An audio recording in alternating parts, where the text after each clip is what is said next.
आँखा परोस् पनि कसरी 72 सालको भूकम्पपछि पुनर्निर्माणको कार्य सकियो भनेर पुनर्निर्माण प्राधिकरण समेत ध्यान आकर्षण हो सभामुख महोदय, किसान मार्ने खेल राज्यले नगरोस्। धन्यवाद। कला संस्कृति सम्पदाको लागि नै चिनिने ललितपुरको सांस्कृतिक धरोहर भने राज्यको आँखा परेन छ। जेठ 7 गतेको भारतीय दूधलाई काखा स्वदेशीलाई पाखा शीर्षकको समाचारप्रति नेपाल सरकार र सदनको ध्यान आकर्षण गराउन चाहन्छु। कानुनी कठघेरामा ल्याएर कारबाही गरेर र तत्काल त्यो पैसा चाहिँ उहाँको चाहिँ छोरीको बिहेलाई तत्काल ब्याङ्कले उपलब्ध गराएर दोषीलाई कारबाही गरेर माग गर्न चाहन्छु। अस्पतालको आइसियु सञ्चालन गर्ने भवन नभएको कारणले डायलिसिस सेवा र आइसियु सेवा एउटै भवनबाट प्रवाह भइरहेको हुँदा कर्णालीको कुरा यस राज्य र सदनले नबुझेको हो कि बुझपचाएको हो? बुझपचाएको हो भने यस सदनले र सरकारले यता किसान मारमा परेका बेला सहरी क्षेत्रमा दुधको अभाव भयो भन्ने बहाना बनाएर दैनिक 1,50,000 लिटर भन्दा बढी दुध भारतबाट आयात गर्ने चलखेल भएको छ। भारतबाट दुध आयात गरेर नेपाल माछापुच्छ्रे ब्याङ्कमा 12 लाख रुपियाँ जम्मा गरियो। जम्मा भएको रेकर्ड उहाँको मोबाइलमा आयो। त्यसपछि उहाँ भोलिपल्ट बिहिबार जम्मा भयो। अस्ति आइतबार झिक्न जाँदा उहाँको पैसा छैन, 9 लाख रुपियाँ छैन। त्यसबाट कसले ह्याक गरेर लग्यो? यस्तोसम्म हुन लागेपछि यो देशमा ब्याङ्कसम्म सुरक्षित छैन। ब्याङ्कमा राखेको किसानले राखेको छोरीको बिहे गरेर राखेको पैसासम्म सुरक्षित नभएपछि के सुरक्षित हुन्छ? त्यस्तो अपराधीलाई यथाशीघ्र। माननीय सदस्य श्री तोसीमा कार्की। सम्माननीय सभामुखज्यू, नीति तथा कार्यक्रमको बुँदा 65 देखि बुँदा 69 सम्म सांस्कृतिक सम्पदाको संरक्षणको विषय समेटेको छ। तर कला संस्कृति सम्पदाको लागि नै चिनिने ललितपुरको सांस्कृतिक धरोहर भने राज्यको आँखा परेन छ। आँखा परोस् पनि कसरी 72 सालको भूकम्पपछि पुनर्निर्माणको कार्य सकियो भनेर पुनर्निर्माण प्राधिकरण समेत विघटन भइसक्यो। तर बुङमतीको रातो मच्छिन्द्रनाथ र खोकनाको रुद्रायणी मन्दिर भने 8 वर्षदेखि पुनर्निर्माण कुर्दै जीर्ण भइसके। सरकारकै हाम्रो सम्पदा राम्रो सम्पदा र पर्यटन गन्तव्य विस्तार तथा पहिचान कार्यक्रम अन्तर्गत यो मन्दिरहरूलाई तत्कालै पुनर्निर्माण सम्पन्न हुने गरी आगामी वर्षको आर्थिक वर्षमा बजेट विनियोजन गरियोस् र रातो मच्छिन्द्रनाथ जात्रा 12 वर्षे जात्रा भोटो जात्रालाई तत्कालै विश्व सम्पदा सूचीमा संलग्न गराउने राष्ट्र गौरवको विषयलाई अगाडि बढाइयोस्। धन्यवाद। माननीय सदस्य श्री निशा डाङ्गी।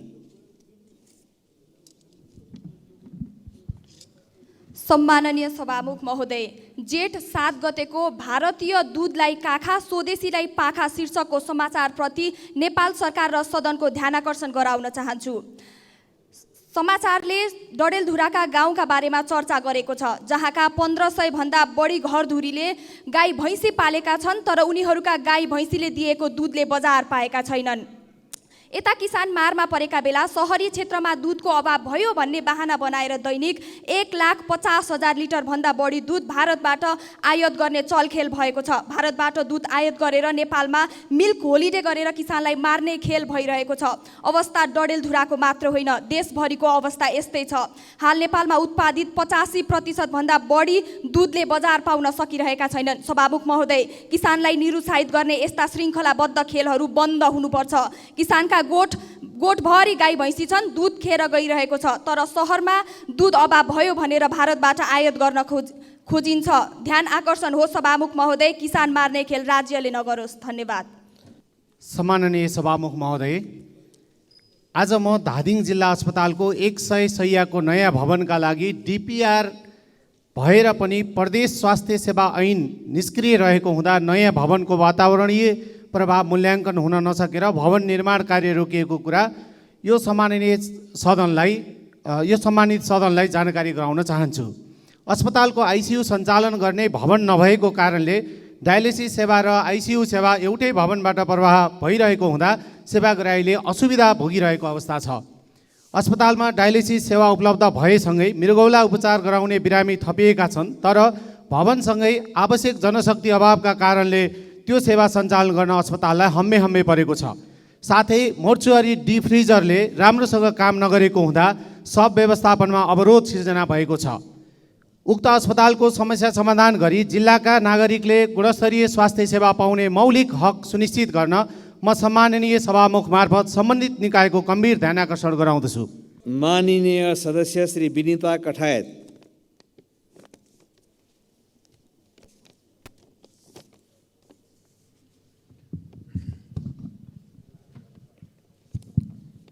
सम्माननीय सभामुख महोदय, आएको नीति नियम कार्यक्रम हेर्दाखेरि चाहिँ खासै चित्त त बुझाएको छैन।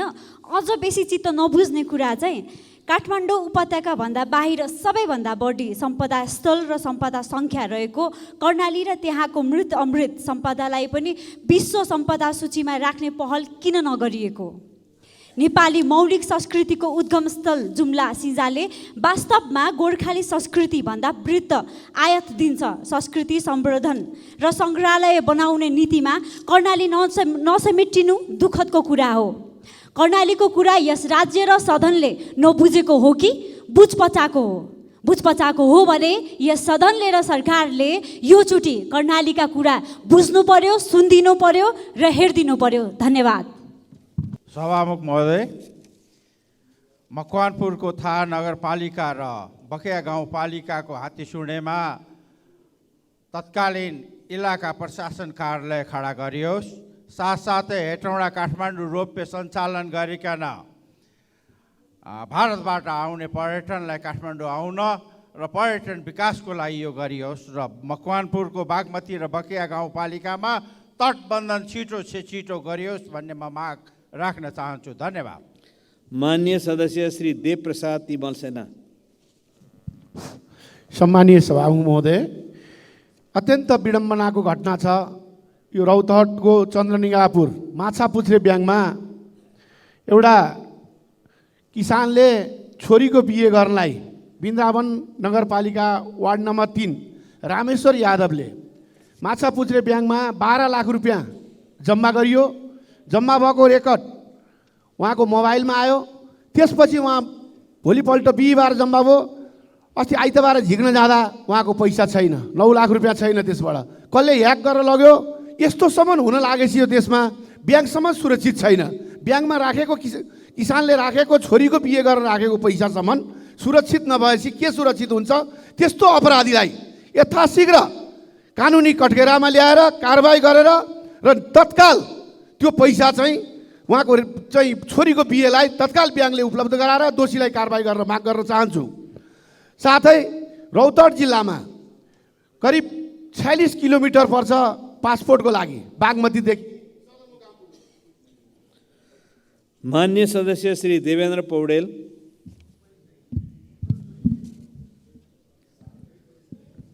सम्माननीय सभामुख महोदय, बागलुङ जिल्लाको बडीघाट गाउँपालिका रिजाल चोकदेखि अमरभूमि हुँदै तारा खोलाको शहीद मार्ग, गलकोट हटियादेखि घुस्मिली हुँदै तारा जाने मार्ग, निसीखोला देवीस्थानदेखि बोबाङ हुँदै ढोरपाटन जाने सालजनी ढोरपाटन मार्ग, बुर्तिबाङदेखि बोङ्गादोबान तमान हुँदै म्याग्दी दरबाङ जोड्ने बाटो अहिलेसम्म निर्माण हुन सकेको छैन। सम्माननीय सभामुख महोदय, यसै आर्थिक वर्षदेखि यी बाटाहरू तदारुका साथ अगाडि बढाएर निर्माण कार्य शुभारम्भ गर्नको निम्ति सम्माननीय सभामुख महोदय मार्फत नेपाल सरकारलाई सम्बन्धित निकायमा हार्दिक अनुरोध गर्न चाहन्छु। धन्यवाद।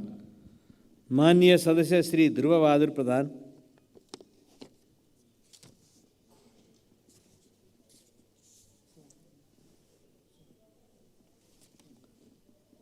माननीय सदस्य श्री ध्रुवबहादुर प्रधान। माननीय सदस्य श्री ध्रुवबहादुर प्रधान। माननीय सदस्य श्री नवल किशोर शाह सुडी। माननीय सदस्य श्री नवल किशोर शाह सुडी। माननीय सदस्य श्री नागिना यादव। सम्माननीय सभामुख महोदय, 21औं शताब्दीमा पनि मुलुकका सबै नागरिकलाई अझै साक्षर बनाउन सकेका छैनन्। कारण कमजोर पहुँच, न्यायपूर्ण अवसरमा असमानताका अवस्था, गुणस्तर र सान्दर्भिकताको कमजोर अवस्था छ, जसले गर्दा 9 महिनामा 80,000 विद्यार्थीले लिए विदेश जानलाई एनओसी। तर भने नेपालीले चाहिँ 80,000ले लिए भने नेपाली कलेजहरूमा चाहिँ सन्नाटा छाएको छ। सभामुख महोदय, वैदेशिक रोजगार शाखाका अनुसार 9 महिनाको यो अवधिमा 79,309 जनाले एनओसी लिइसकेका छन्। प्रत्येक वर्ष 1,50,000 को हाराहारीमा नेपाली विद्यार्थी अध्ययनको लागि विदेश जाने गरेका छन्। सरदरमा दैनिक 300 जना अध्ययनको लागि विदेश जाने गरेका छन्। सभामुख महोदय, जबकि देशको विकासको लागि मेन ह्युमन रिसोर्स हो र ह्युमन रिसोर्सको चाहिँ मेन मुख्य चाहिँ एजुकेसन नै हो। त्यसकारण मैले यहाँ सरकारलाई चाहिँ नीति तथा कार्यक्रममा चाहिँ यसलाई प्राथमिकतामा राखिदिनु हुन म सभामुख मार्फत ध्यान आकर्षण गराउन चाहन्छु। हस्त धन्यवाद। माननीय सदस्य श्री ठाकुर प्रसाद गैरे।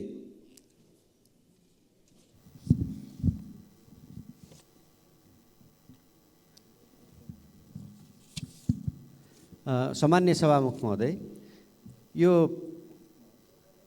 हाम्रो पाल्पामा यो बिजुली बत्तीको समस्याको कारणले खानेपानीको आपूर्तिमा धेरै समस्या सिर्जना भयो। सरकारी कार्यालयमा यो नागरिकता बनाउने, पासपोर्ट सिफारिस गर्नेदेखि लिएर सरकारी कामहरू चाहिँ अवरुद्ध हुने, अरू चाहिँ विकास निर्माणका कामहरू अवरुद्ध हुने, शिक्षा, स्वास्थ्य, पठन पाठन लगायतका कामहरूमा समेत अवरुद्ध हुने निकै समस्या झेल्नु परेको एउटा पीडाजन्य अवस्था रह्यो। त्यसकारणले म सभामुख मार्फत त्यो बिजुली बत्तीको व्यवस्थित गर्नको लागि अन्त देशभरि लोड सेडिङ भयो तर अन्त्य भयो भन्ने सन्देश छ, तर पाल्पामा चाहिँ बिजुलीको धेरै समस्या सिर्जना भयो। त्यसकारणले म सभामुख मार्फत सम्बन्धित क्षेत्रको ध्यानाकर्षण गर्न चाहन्छु र त्यो बिजुलीको नियमित सप्लाईको प्रबन्ध गर्नको लागि माग गर्न चाहन्छु।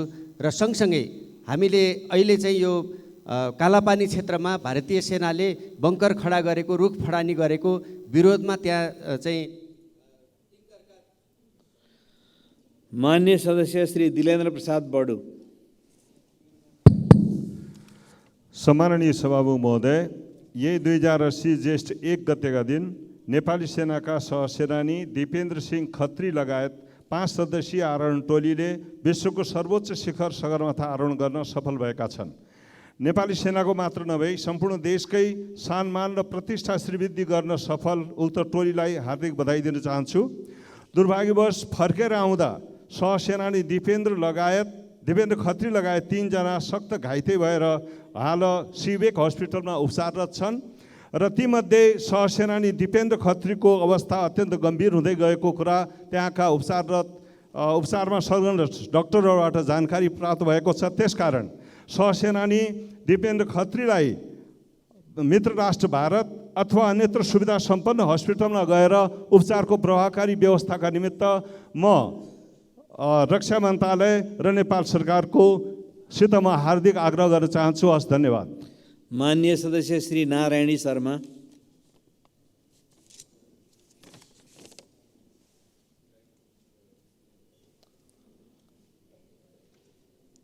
माननीय सदस्य श्री नारायणी शर्मा।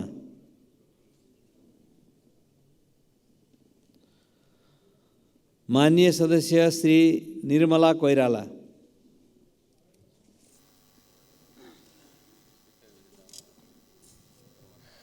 सम्मान्य सभामुख महोदय, पर्सा जिल्लामा रहेको वीरगञ्ज चिनी कारखाना 59 सालदेखि बन्द छ।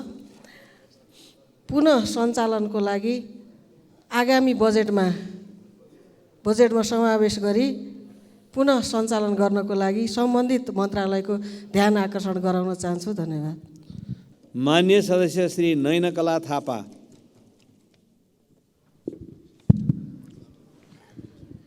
सभामुख अध्यक्ष महोदय, सर्वप्रथम म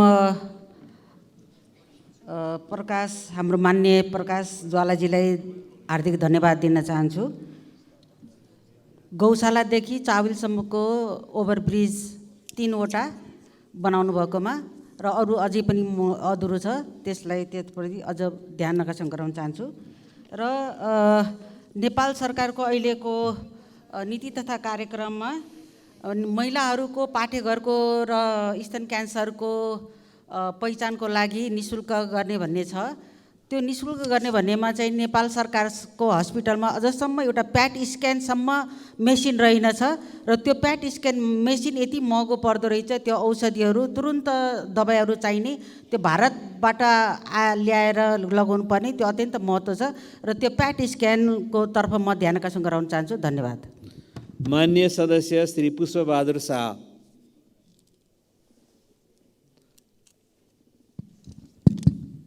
सम्माननीय सभामुख महोदय, अछाम जिल्लामा गत भदौ 31 गतेको बाढी पहिरोमा परि 26 जनाले ज्यान गुमाएका थिए। मृतकका परिवारहरूले अहिलेसम्म राहत पाउन सकेका छैनन्। वर्षायाम सुरु भइसक्यो, घर परिवारविहीन केही परिवार अलपत्र अवस्थामा छन्, थुप्रै बस्ती जोखिममा परेका छन्। सार्वजनिक र निजी भौतिक संरचनामा ठुलो क्षति भएको छ। तुर्माखाँद गाउँपालिका, ढकारी गाउँपालिका, कमलबजार नगरपालिका, विनायक नगरपालिका र मङ्गलसेन नगरपालिकामा जोखिममा रहेका बस्तीहरूको स्थानान्तरण गर्नुपर्ने काम सुरु हुन सकेको छैन। तसर्थ तत्काल पीडितहरूलाई राहत, भौतिक संरचनाको निर्माण र जोखिममा रहेका बस्तीहरूको स्थानान्तरणका लागि सभामुखज्यू मार्फत सरकारको ध्यान आकर्षण गराउँदछु। धन्यवाद। मान्य सदस्य श्री पूर्णबहादुर घरती मगर। सम्मान्य सभामुख महोदय, लुम्बिनी प्रदेश र गण्डकी प्रदेश अन्तर्गत पर्ने ढोरपाटन शिकार आरक्षणका कारणले गर्दा रुकुम पूर्वका जनता प्रायःजसो सधैँ प्रताडित भइराखेका छन्। यसलाई हाम्रो संविधानले व्यवस्था गरेको अनुसूची अनुसार प्रदेश र स्थानीय तहको अधिकार अन्तर्गत सङ्घ, प्रदेश र स्थानीय तहका जनप्रतिनिधिहरू र स्थानीय जनताहरूको बिचमा एउटा समझदारी कायम गरेर यो समस्यालाई चाहिँ समाधान गर्नको निम्ति म सरकारको ध्यान आकर्षण गर्न चाहन्छु। अर्को, रुकुम पूर्वमा रहेको बालुवा देउखोला न्यायघाट सडक खण्ड डोलीडार संस्थाद्वारा चाहिँ काम गरेको धेरै लामो समय भयो।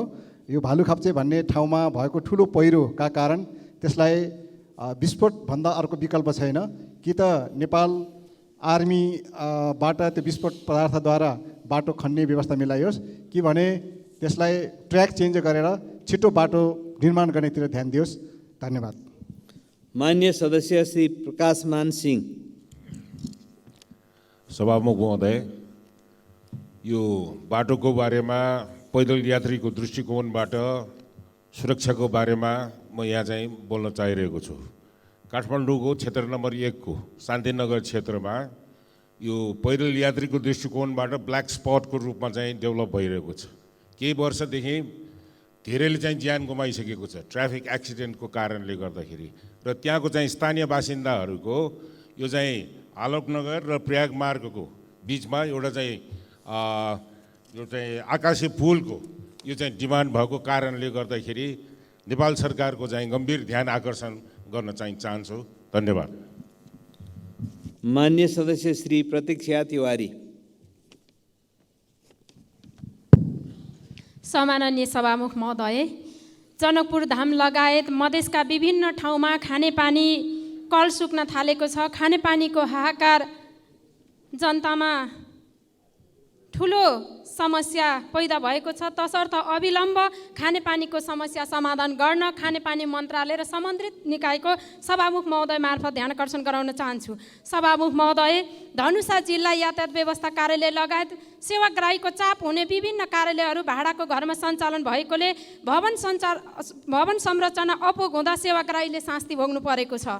सरकारी कार्यालय आफ्नै भवनमा सञ्चालन गर्न, दीर्घकालीन रूपमा समस्या समाधान खोज्न, भवन निर्माणको व्यवस्था गर्न सभामुख महोदय मार्फत सम्बन्धित निकायको ध्यान आकर्षण गराउन चाहन्छु। धन्यवाद। मान्य सदस्य श्री प्रदीप पौड्याल।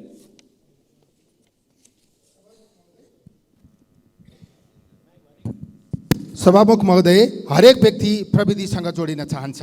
राज्यले सबै क्षेत्रलाई प्रविधिकरण गर्ने राष्ट्रिय अभियान जस्तै सुरु गरेको छ। प्रविधिकरणका लागि इन्टरनेट अनिवार्य हुन्छ। अहिले उपलब्ध सेवामा गुणस्तरीयता, गति, क्षमता, निरन्तरता केही पनि छैन।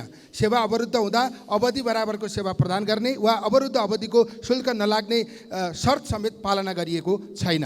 इन्टरनेट सेवा उपलब्ध गराउन प्रतिस्पर्धा गरिरहेका इन्टरनेट सेवा प्रदायक कम्पनीहरूले आफ्नो सेवाको गुणस्तर वृद्धि गर्नुभन्दा रातारात मिलेर मूल्य बढाउन लागिरहेका छन् भन्ने सुन्नमा आएको छ। तसर्थ इन्टरनेट कम्पनीहरूले मिलिमतोमा बढाउने अनुचित मूल्यलाई तत्काल रोक्न र उनीहरूलाई स्वस्थ प्रतिस्पर्धाबाट गुणस्तरीय सेवा उपलब्ध गराउने वातावरण निर्माण गर्न म सभामुख मार्फत सरकारको ध्यान आकर्षण गर्न चाहन्छु। आम सेवाग्राहीलाई मारमा पर्ने गरी सेवाग्राहीको मल्टिपल छनौटको अधिकारलाई समेत व्यवस्था गरेर बजारलाई प्रतिस्पर्धाबाट विमुख गराउन पाइँदैन। धन्यवाद।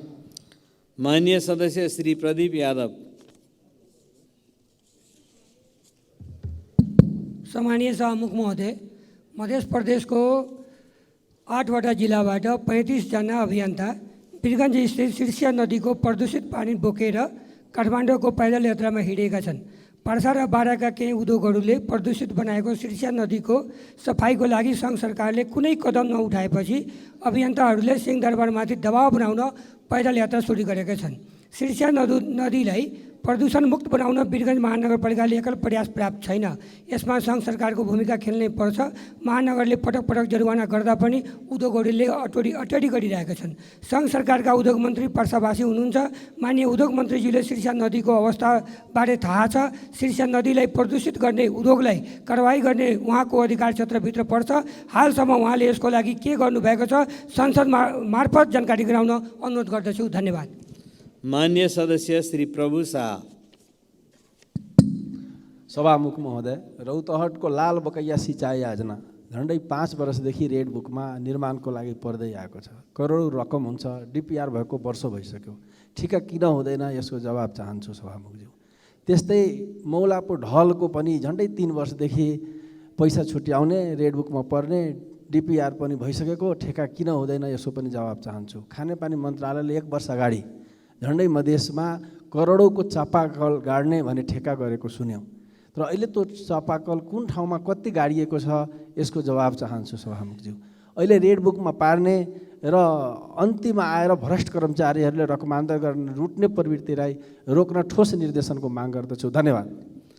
मान्य सदस्य श्री प्रेमबहादुर महर्जन। सम्माननीय सभामुख महोदय, सहकालको देवता, वर्षायामको देवता रातो मच्छिन्द्रनाथलाई आज लगन खेलको यति तोलबाट जाउल खेल पुर्याइँदैछ। हजारौँ मानिसहरूको उपस्थितिमा म सम्पूर्ण मान्य सदस्यहरूलाई उक्त जात्रा अवलोकनको निमित्त निम्ता पनि गर्न चाहन्छु। र आज पुर्याइसके पछाडि 4 दिन पछाडि भोटो जात्रा सम्पन्न हुन्छ र उक्त दिन सार्वजनिक बिदा पनि हुन्छ। नेपालका सम्पूर्ण राष्ट्र प्रमुख, सरकार प्रमुखदेखि उच्च निकायका पदाधिकारीहरू समेतको उपस्थितिमा भोटो जात्रा सम्पन्न हुन्छ। र त्यो रातो मच्छिन्द्रनाथको 2टा मन्दिर छन्, एउटा लगनखे, एउटा भुङ्गमती र अर्को तहबाल ललितपुर, क्षेत्र नम्बर 2 र 3 मा पर्छ। यो ऐतिहासिक महत्त्वका जात्रा भएको हुनाले यसलाई विश्व सम्पदा सूचीमा राख्नका निमित्त मैले आग्रह गर्दै आइरहेको छु। त्यसका निमित्त जोरदार माग गर्न चाहन्छु। र यो वर्षायामको देवता भएको हुनाले सडक अब हिलाम्य हुँदैछ र ग्वारको ओभरपास, कोटेश्वर मुनिको पुल र इमाडोल वडा नम्बर 2, 3, 5 मा पर्ने पैनाचोल महादेवदेखिको गोराउडी खोलासम्मको बाटोलाई तत्काल सुधारको निमित्त म हार्दिक। मान्य सदस्य श्री प्रेम सुवाल। सभामुख महोदय मार्फत सरकारको ध्यान आकर्षण गराउन चाहन्छु। प्रधानमन्त्रीय प्रणालीमा मन्त्रीहरूको काम कारबाहीको जिम्मेवारी प्रधानमन्त्रीले लिनुपर्ने हुन्छ। नेपालीलाई नक्कली भुटानी शरणार्थी प्रकरणका आरोपीहरू पूर्व उपप्रधानमन्त्री 2 जना प्रहरी अनुसन्धानमा छन्। बयानमा पूर्व प्रधानमन्त्रीहरूलाई पनि बयानमा बोलाइ अनुसन्धान पूर्ण बनाउनु जरुरी छैन र एक पूर्व प्रधानमन्त्रीजीले 400 नेपालीलाई 10 वर्ष अगाडि नै भुटानी शरणार्थी बनाई अमेरिका छिराएको त्यसको प्रमाण समेत आफूसँग भएको सार्वजनिक रूपमै बताउनु भएको के सरकारलाई थाहा छैन र जापानमा राजवंशी कोटा खुल्यो भन्दै 400 जनासँग 3 करोड भन्दा बढी ठगी गर्ने काममा के मन्त्रीहरूको संलग्नता नहोला र भारतीय जनता पार्टीले नेपालका शासक दलका नेताहरूलाई हिन्दू राज्य बनाउन रुपैयाँ पठाएको अमेरिकी प्रतिवेदनबारे सरकारको भनाइ के छ? भाजपाले नेपालको आन्तरिक मामिलामा हस्तक्षेप गरेकोलाई सरकारले विरोध र प्रश्न गर्नु जरुरी छैन र? धन्यवाद। माननीय सदस्य श्री बद्री प्रसाद पाण्डे। सम्माननीय सभामुखज्यू, हामीले नीति तथा कार्यक्रममा छलफल गरिरहँदा दाङ जिल्लाको घोराई उपमहानगरपालिकाका किसान बाबुराम चौधरीको समाचार प्रमुखताका साथ सञ्चार माध्यममा आएको छ। 1 बिगामा लगाएको बन्दागोभी 5 रुपियाँको प्रति केजी बेच्नुपर्ने भएपछि लागत नउठ्ने भएपछि त्यो बारीमै सुकेको छ। यो एउटा प्रतिनिधि घटना मात्रै हो। वर्षैभरि दुध नबिकेर दुध पोख्नुपर्ने, गोलभेडा नबिकेर गोलभेडा फ्याल्नुपर्ने किसानले नियति बेहोरिरहेका छन्। यस अवस्थामा सरकारले त्यस्ता किसानहरूको मर्का सुन्नका लागि तत्काल एउटा किसान एप्स खडा गरोस्, मर्का परेको किसानले सरकारलाई माग गर्न सकोस्, सरकारले उक्त किसानको खेर जान लागेको नबिकेको वस्तु खरिद गरिदियोस्, शीत भण्डारमा सुरक्षित राखेर बेमौसममा त्यसलाई बेचेर नाफा कमाउने अथवा उत्पादनलाई खेर नजाने बाटो लिनुपर्छ। नीति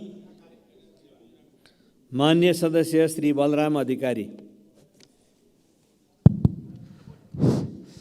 सभामुख महोदय, उगु किसानले उचित मूल्य नपाएपछि विभिन्न समयमा आन्दोलन गर्दै आएका थिए। त्यसपछि 2071 सालमा सरकारले प्रति क्विन्टल 461 मूल्य कायम गरी प्रति क्विन्टल 25 का दरले सरकारले बिहोर्ने र अन्य मिलवालाले दिने गरी सम्झौता भएको थियो।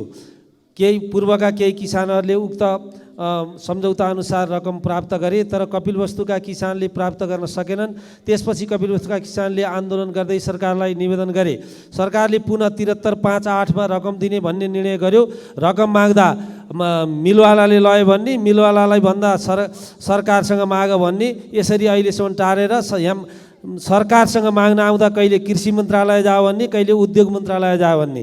त्यसले गर्दा किसानहरू बाध्य भएर अहिले माइतीघर मण्डलामा जेठ 2 गतेबाट आन्दोलन गरिरहेका छन्। उक्त किसानहरूको 2.5 करोड जतिको रकम प्राप्त गर्न पाउने रकम सम्बन्धित निकायले। मान्य सदस्य श्री वसन्त कुमार नेम्बाङ। सम्माननीय सभामुखज्यू, पाँचथर जिल्लालाई तेह्रथुम जिल्लाको सदरमुकाम म्याङ्लुङ बजारमा जोड्नको निम्ति तमर नदीको लुम्बुघाटमा अत्यन्तै महत्त्वपूर्ण मोटर बाटो पुल बनिरहेको छ।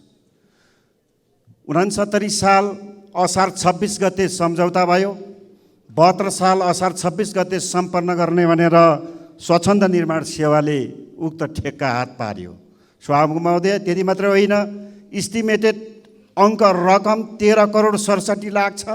13 करोड 56 लाखमै त्यो काम गर्ने अवसरहरू उसले प्राप्त गर्यो। विडम्बना, अहिले 11 वर्ष भइसक्यो।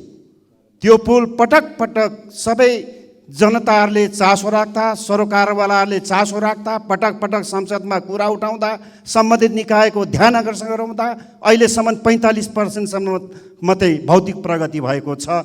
सभामुख महोदय, त्यसो भएको हुनाले त्यो तत्काल सम्बन्धित निकायको ध्यान आकर्षण गराउन चाहन्छु।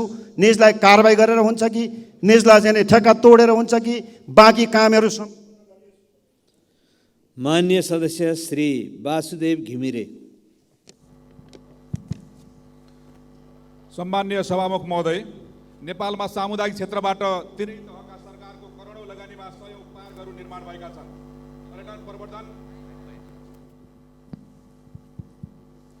पर्यटन प्रवर्धन, वातावरण संरक्षण, मानव स्वास्थ्य र सौन्दर्यताको साथै स्थानीय स्तरमा रोजगारी सृजना गर्नको लागि पार्कहरूको ठुलो महत्त्व रहेको छ। पूर्वाधार बनाएर मात्र हुँदैन सभामुख महोदय, त्यसको दिगो व्यवस्थापन गर्ने संयन्त्र चाहिन्छ। पार्कबाट हुने आम्दानी र खर्चको बारेमा समेत सरकार जानकार हुनैपर्छ। नेपालमा रहेका धेरैजसो पार्कहरू वन, सार्वजनिक जग्गा, नदी उकास क्षेत्रमा सञ्चालित रहेको हुनाले अधिकांश वन र पार्क बीच बेला बेलामा विवाद उत्पन्न हुने गरेको छ। व्यवस्थित रूपमा चलेका पार्कलाई वन क्षेत्रबाट अलग राखी त्यहाँ आवश्यकता अनुसारका भौतिक संरचना बनाउन दिए मात्र पार्कहरूको संवर्धन र विकास हुन सक्छ। पार्क व्यवस्थापनमा देखिएका नीतिगत र कानुनी जटिलताका विषयमा सरकार संवेदनशील हुनैपर्छ। यसर्थ पार्कहरूको दिगो व्यवस्थापन, रेखदेख, नियमित महत्त्व सम्हार गर्नको लागि स्पष्ट कानुन बनाउन सभामुख मार्फत सरकारको ध्यान आकर्षण गराउन चाहन्छु। यसै गरी दरबन्दी, समायोजन र काज सरुवामा मन्त्रालयबाट भएको लापरवाहीको कारणले